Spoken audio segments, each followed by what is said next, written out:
சர்வதேச போதைப்பொருள் குற்றவாளி ஜாஃபர் சாதிக்குடன் திமுகவினர் தொடர்பில் இருந்தது குறித்து எதிர்க்கட்சித் தலைவர் எடப்பாடி கே பழனிசாமி தமிழக ஆளுநரிடம் 7 பக்க புகார் மனுவை அளித்தார். அதிமுக அளித்த புகார் மனுவில் இருப்பது என்ன? விரிவாக பார்க்கலாம்.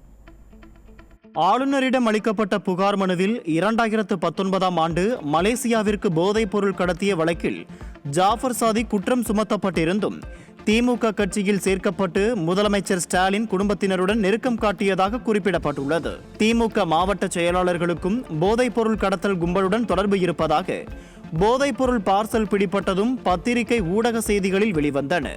ஜாஃபர் சாதிக்கிடமிருந்து முதலமைச்சர் ஸ்டாலின் நன்கொடை பெற்றுள்ளார். முதலமைச்சரின் மகன் அமைச்சர் உதயநிதியுடன் ஜாஃபர் சாதிக் நெருக்கம் காட்டியுள்ளார்.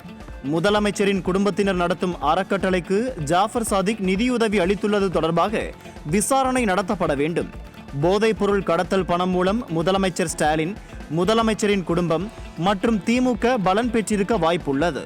26 வழக்குகளில் தொடர்புடைய ஜாஃபர் சாதிக்கை காவல்துறை தலைவர் பொதுவெளியில் பாராட்டியுள்ளார். முதலமைச்சர் காவல்துறை தலைவர் கட்டுப்பாட்டில் வராத தன்னிச்சையான அமைப்பு மூலம் முழுமையான சுதந்திர விசாரணை நடத்தப்பட வேண்டும்.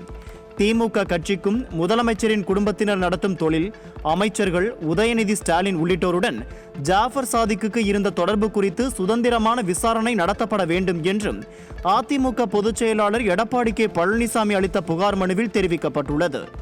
போதைப் பொருள் நடமாட்டத்தை தடுக்க தவறியதால் தமிழகத்தில் நடந்த கொலை, பாலியல் வன்கொடுமை, குழந்தைகளுக்கு எதிரான குற்றங்கள் உள்ளிட்ட சட்டம் ஒழுங்கு பிரச்சினை தொடர்பான பத்திரிகை செய்திகளும் புகார் மனுவில் இணைக்கப்பட்டுள்ளது.